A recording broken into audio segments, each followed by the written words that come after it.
Berbahagialah orang yang mengandalkan Allah dalam hidupnya. Ibu bapak saudara-saudari yang dikasihi oleh Tuhan. Tadi baru kita melaksanakan jalan salib dengan tema tentang kehidupan keluarga. Kalau kita renungkan dari awal perhentian pertama sampai perhentian 14, bahwa kebahagiaan keluarga itu dibangun atas dalam suka dan duka kehidupan. Ketika kita bertahan dalam dua segi kehidupan ini, maka keluarga itu akan menjadi harmonis. Demikian juga dalam kehidupan bersama, kita dibangun dalam kehidupan yang berbeda satu dengan yang lain, karena latar belakang kita berbeda satu dengan yang lain. Baik dari jenis kelamin, kemudian faktor pendidikan, budaya, lingkungan tempat kita bekerja atau tempat kita tinggal, itu akan memengaruhi seluruh pikiran dan tingkah laku kita. Maka yang diperlukan di sini adalah kemampuan untuk mendengarkan orang lain, kemampuan untuk menerima orang lain apa adanya, sebagaimana kita juga menghendaki orang lain mampu menerima kita apa adanya. Dalam bahasa emas Yesus, apa yang kau kehendaki supaya orang lain perbuat kepadamu, perbuatlah demikian juga kepada mereka. Ibu bapak, saudara-saudari yang dikasihi oleh Tuhan. Apa yang kita dengar dari bacaan pertama dengan bacaan Injil tadi tentang perjuangan pengorbanan yang dialami oleh Yeremia dan Yesus, juga kita alami dalam kehidupan bersama dan dalam kehidupan keluarga. Kecemburuan, dengki, dan benci yang menutup mata hati kita, pikiran kita untuk memahami sesama kita dan pasangan kita.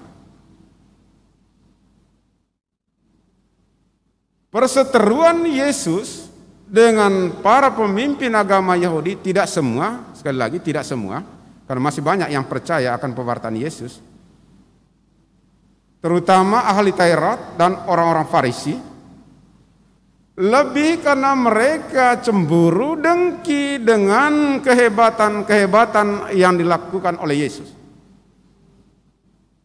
Akhirnya mereka tidak menangkap siapa Yesus ini.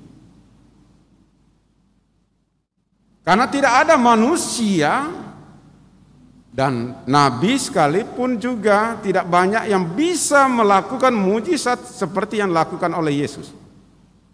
Menyembuhkan orang-orang sakit dari berbagai penyakit, membangkitkan orang mati.